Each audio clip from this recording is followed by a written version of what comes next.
This is the new 2023 Toyota GR Corolla, and it's a hot hatchback, a very hot hatchback. 300 horsepower, all-wheel drive, manual transmission only. This car is a huge deal for enthusiasts who want something thrilling and exciting with a dash of practicality.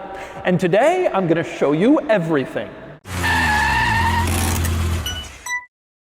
Before I get started, be sure to check out Cars and Bids, which is my enthusiast car auction website with free listings for sellers. You can list your car for free and pay no fees and auction it on Cars and Bids. And we've had some great sales recently, including this Mazda Miata 30th Anniversary Edition sold for just under $37,000. This fantastic 2013 Toyota Land Cruiser brought just under $50,000, and this wonderful Mercedes-AMG GTR sold for over $162,000. If you're looking to buy or sell a cool enthusiast car from the modern era, the 1980s and up, Cars and Bids is the place to do it, with daily auctions and great selection at carsandbids.com.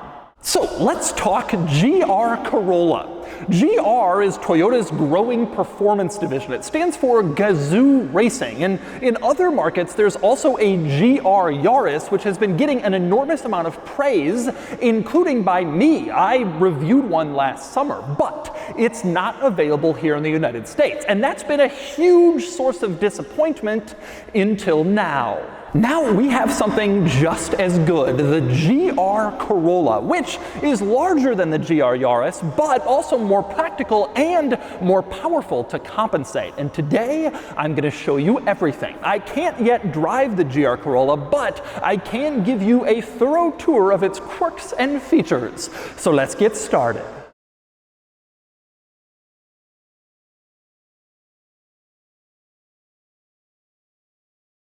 Alright, I'm going to start the quirks and features, the GR Corolla, with its first amazing selling point of several, and that would be the powertrain. This is a 1.6 liter turbocharged 3-cylinder. Yes, that's right, a 3-cylinder engine. Crazy to imagine that in a high-performance car, but that's exactly what we have here. This is the very same engine Toyota uses in the GR Yaris that's sold in other markets. But in the Yaris, it makes around 270 horsepower. Here, it makes 300 horsepower and 275 pound-feet of torque. 300 horsepower from a 1.6 liter turbo 3-cylinder. It's an amazing thing. All that power from such a tiny engine.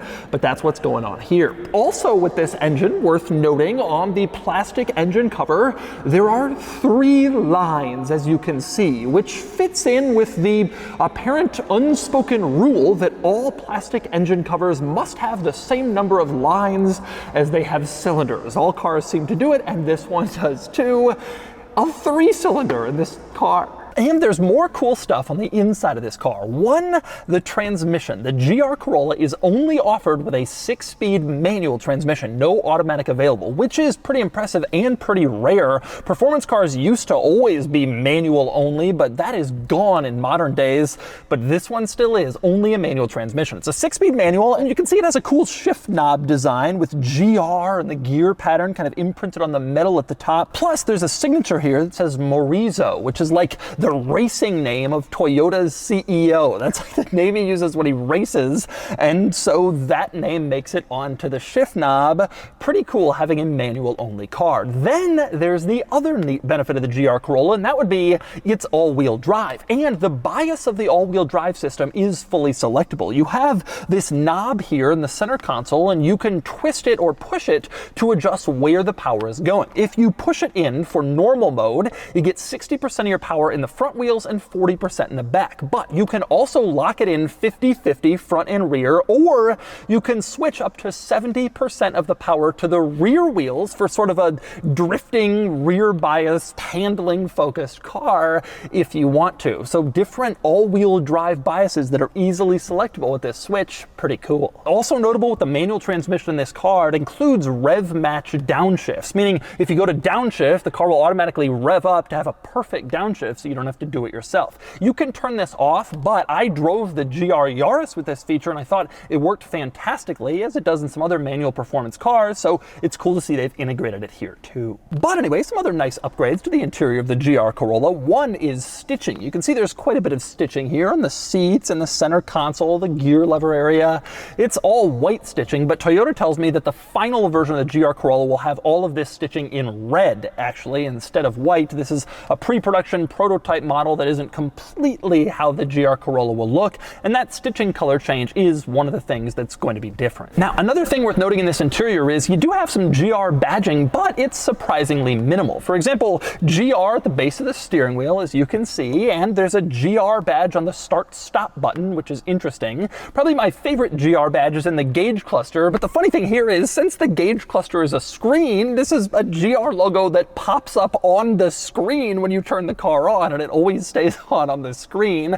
Gone are the days of integrating logos and cool fonts into old school analog gauges, since so many cars have screens now, and that's what you get instead. But anyway, speaking of the gauge cluster screen, one cool thing about it is that it changes its display with the drive mode that you're in, and it changes quite a bit. Ignore all the warnings, this is a pre-production car, and of course none of that stuff will be on a production version, but this is kind of the standard basic gauge cluster display when you're in normal mode. However, switch into sport mode and it changes to this, which is actually a complete change of the display. It looks cool and it makes you feel more special for going into sport mode, which I like to see. It's not just like a redder tachometer, there's really a big change there. Now, it's worth pointing out that this gauge cluster screen is standard on all GR Corolla models. There will be no GR Corollas with traditional analog gauges, all of them get a screen. But something that isn't standard on all GR Corolla models in here is these seats. You can see nicely bolstered sport seats with Alcantara centers, but they won't be included on all GR Corollas. That's because there's two trims of this car. A base model is called the Core,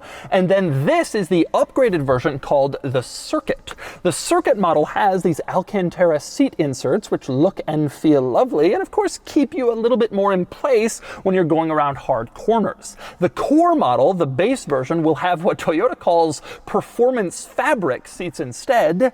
I refer to that simply as cloth, but anyway, that will be a difference between the Core and the Circuit. Either way, these seats are quite cool. Sport seats, heavily bolstered like I said, and the GR logo stitched into the headrests, completing the whole sport seat look in this car. Pretty neat. But anyway, aside from the seats, let's talk through some other changes between the GR Corolla Core, the base model, and the Circuit, which is what this model is. One other change is limited slip differentials, front and rear. Standard on the Circuit, optional on the Core. Also red brake calipers, like you can see here, standard on the Circuit, optional on the Core. So you can option your Core like the Circuit in those respects, but it doesn't come that way. However, the Circuit model also has some distinctive features you can't get on the Core. Maybe the best and most noticeable example is the hood. This vented hood, you can see the vents on the top, is only offered on the Circuit model, and it has a power bulge. Again, only available on the Circuit. You can't get it on the Core even as an option.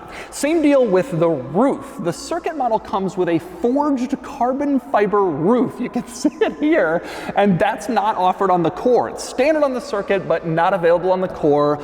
And frankly, it's crazy to see a Toyota Corolla with a forged carbon fiber roof, but that's the situation we're in. So the big changes to the Circuit over the Core that can't be optioned: the hood, the roof, and the seats. And by the way, the Circuit has the same power and torque as the Core, but it loses 22 pounds. I suspect largely because of that carbon fiber roof, and so it's a little bit lighter than the Core, which will probably make it just a little bit faster. Now, interestingly, the Circuit and the Core production numbers heavily favor the Core. Toyota told me in the first model year they're planning on building around 5,100 units of the Core, the base model, and only around 1,500 units of the Circuit. So they think that most people will be getting the base model GR Corolla. Although it's also worth pointing out the Core is coming sooner. Toyota says later this year for the Core, probably late summer or fall, whereas the Circuit won't arrive until early 2023. So it's going to be a little bit delayed for this model year. Regardless, the Core is going to be maybe 3-to-1 in production, so that's the model that most people will be getting. But anyway, next up, beyond the changes between the Core and the Circuit, let's talk through some of the features that all of the GR Corolla models have, starting in back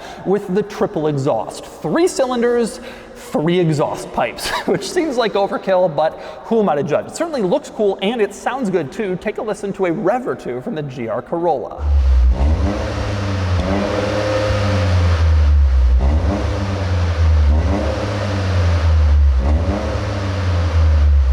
Now, sadly, it seems that this one is limited to 4,000 RPM for revs when it's stopped in neutral, but it gives us a little bit of an idea of how this will sound, and I'm very excited to ring it out when I actually get behind the wheel later this year. Now, other changes to the GR Corolla compared to the standard model, obviously improved brakes, upgraded suspension, dramatically improved chassis rigidity, more welds, more adhesive, getting the car tighter and better for track use. But probably the most notable exterior change is the flared fenders. The front fenders are aggressively flared, they look cool, they allow for a wider track, wider tires, and generally a more performance-y, muscly look. They are very cool up front. The rear flared fenders are just as cool, and they exist basically in 3 parts. At the back, you can see the bumper has been widened to create sort of the beginning of a fender flare, and then you have panels tacked on to the body panel and onto the back doors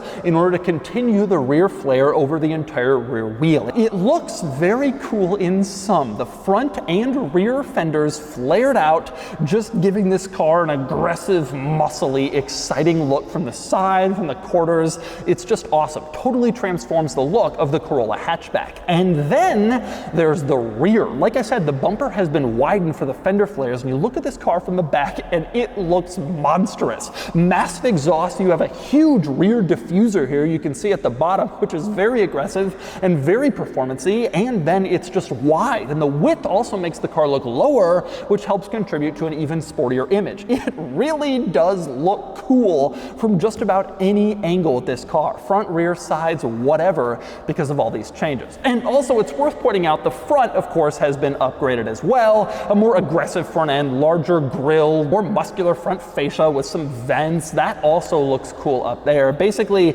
every part of this car looks very cool and very exciting from the outside. By the way, one other thing I want to mention about the exterior of this car while I'm out here is color selection. Colors are pretty limited for the GR Corolla. The core model is going to be offered in white, red, or black. The circuit model, this one, is going to be offered in white, red, or gray. And that's it. So if you want black, you got to get a core. If you want gray, you got to get a circuit. White or red are available, but no other colors. Blues, pinks, purples. It's not happening on the GR Corolla. They're keeping the color palette pretty limited for this car. Now, one other exterior item worth pointing out, the rear spoiler. This is not the rear spoiler that the GR Corolla circuit model will have. Toyota is still fine-tuning and developing the GR Corolla circuit's rear spoiler, and this isn't going to be it. It's going to be more aggressive. Toyota calls it racing inspired, and so the final version of that is still coming. This car is so pre-production, we don't even have the final spoiler. I wouldn't be surprised if this is the spoiler on the GR Corolla core. You can see it's still kind of cool and exciting, but not as loud and racy as it could be. But this certainly won't be the one on the final circuit. I expect to see that in the next few months. But anyway, next up, another exterior feature of the GR Corolla is, of course, badging, which is no surprise. There are quite a few GR badges on the outside of this car. One you can see right up here in the front grille, which is small but still noticeable. You also have a GR badge on the front fenders on either side, as you can see, and they're positioned directly behind this fender vent, which is only a feature of the GR Corolla. The regular Corolla hatchback model does not have this fender vent. It's been added to the wide fenders to accentuate this car's sportiness. So that's another way to tell apart the GR Corolla in case you've missed all of the other cues. You also have a GR badge on the rear on the hatch, like you might expect, and you have GR4 imprinted into these panels on the side of the car. You can see it here. GR4, of course, refers to this car's all-wheel drive system, 4 for all-wheel drive, and these panels are the car's rocker panels, which are also flared and larger than what you would get on a standard Corolla hatchback. No surprise this car has flared rocker panels because front and rear fenders are wider, and so wider rocker panels are necessary to kind of join them. So this car has that, and they say GR4 on them. One other GR piece of badging on the outside of this car is on the brake calipers. Red painted calipers, and if you can see through all the spokes in the wheels, you will find a GR badge on the calipers to signify this car's GR-ness. Now, speaking of the wheels and the tires, this car has 18-inch wheels, and the circuit model has Michelin Pilot Sport tires, so a nice grippy, performance-y tire like you might expect from a performance car. This is distinctive to the circuit though, and it's another difference between the circuit and the core. The circuit comes with the Pilot Sports for more grip and better on-track performance. But anyway, next up, before I move on to some more general quirks and features, primarily in the interior, let's talk pricing and market position for this car. Two very interesting topics for the GR Corolla. First, pricing. Toyota has not yet announced pricing for this car, and they told me it's going to come later this summer, so probably July or August. But they also told me very confidently that this car will be priced competitively, and they really underscored competitively. Now, a Golf R starts around $45,000 and a Honda Civic Type R starts around $40,000. I wouldn't be surprised if this is cheaper, which would be really impressive. If this car gets in under the $40,000 mark, it would be a really desirable vehicle at a great price point, assuming you can find one for that at dealerships. The other interesting thing about this car is its market position. Toyota happens to be launching this at the very best time ever to launch a hot hatchback. At least that's how it seems to me. The Ford Focus RS was tremendously popular, but the car it was based on, the regular Ford Focus, wasn't, and so it's been canceled. Same deal with the Focus ST, no longer available in the United States. Then you got the Honda Civic Type R, which is in between models right now, so there's no Civic Type R rival, at least for the next maybe year or two. Then you have the new Volkswagen Golf R, which has been widely criticized for some of the changes Volkswagen made for this generation, specifically interior decontenting and infotainment. Now, I loved how the Golf R drives. I think it's really fantastic, but it definitely has taken a beating in the press, and in some cases it deserves it. So this is really coming out at a great time. Some rivals are gone, others are kind of at a low point, and this is going to swoop right in. And let's not forget to talk about Subaru. It's been years since Subaru has offered a WRX or an STI hatchback in the United States, and they're just not doing it. And recently, Subaru announced that they're no longer going to offer the WRX STI, the high performance model, which will leave a void that GR Corolla can swoop in to fill. It seems like Subaru is kind of losing interest in the WRX models a little bit, paring down the model lineup, pushing a lot of good features onto the automatic, cutting the STI. Well, this car is here to steal all those sales away, people who are getting disillusioned with Subaru. It's pretty impressive timing. Although Toyota says it was completely unintentional. They told me this development for the GR Corolla started back in 2019. They've been going ever since, and it just so happened that everything aligned for this car to probably be a major success when it launches. And speaking of that success, I also asked Toyota, did you expect all the hype and excitement around this car? And they told me they expected it to be pretty popular online, a lot of shares and likes on social media, but they never expected it to be as popular as it was. In fact, they called the whole launch humbling with its popularity. So we'll see exactly how sales go once this car comes out. But anyway, next up, on to some more general quirks and features of this car, and back inside. First, a notable item to mention is that all GR Corolla models will include this 12.3-inch gauge cluster screen, as I mentioned, and also this 8-inch center touchscreen. So they'll all have these two big screens in the center of the car. Most of this stuff isn't functional in this particular model because it is so heavily pre-production, but it will be there in all GR Corollas.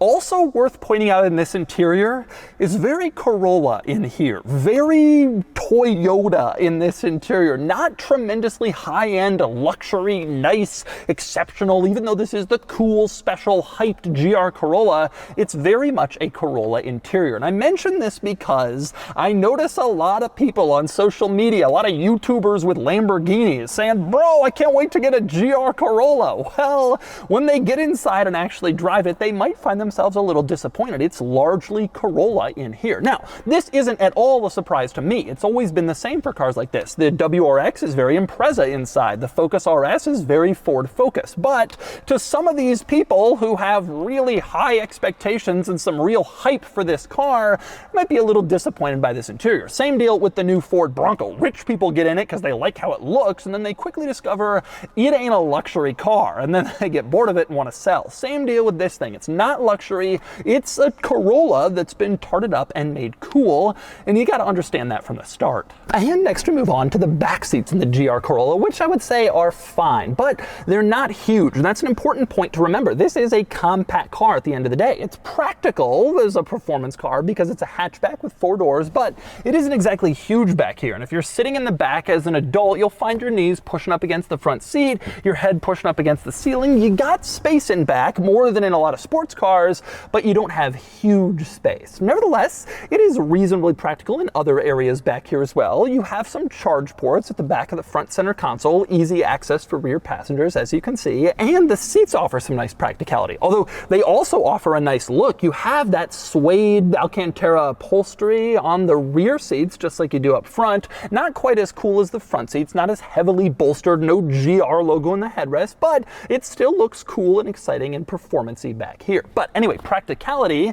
the seats have a fold-down center armrest, and you fold it down, you have cup holders, which is nice. A lot of cars have that. The cool thing here is you also have cup holders on the rear doors. So there are 4 cup holders in back, 2 in the center and 1 on each rear door, giving you actually a decent amount of practicality in the back seat of this high-performance car. Then again, that's no real surprise because a hot hatchback should be focused in part on the hatchbackness and thus on the practicality, and this car is. So let's talk cargo area for a second. You pop open the tailgate and you get into the cargo area, and you can see it's actually reasonably large. Not huge, but big enough for some good stuff, luggage for a weekend trip, decent space back here. Now, unfortunately, it seems to me the GR Corolla's load floor is a little bit higher than what you get in a standard Corolla, or at least you don't have any extra load space underneath the load floor because that's where the battery is and other mechanical components. They've stuck the battery back here, I'm sure, for weight distribution, getting some more weight off the front axles where the engine is and sticking some in the back, but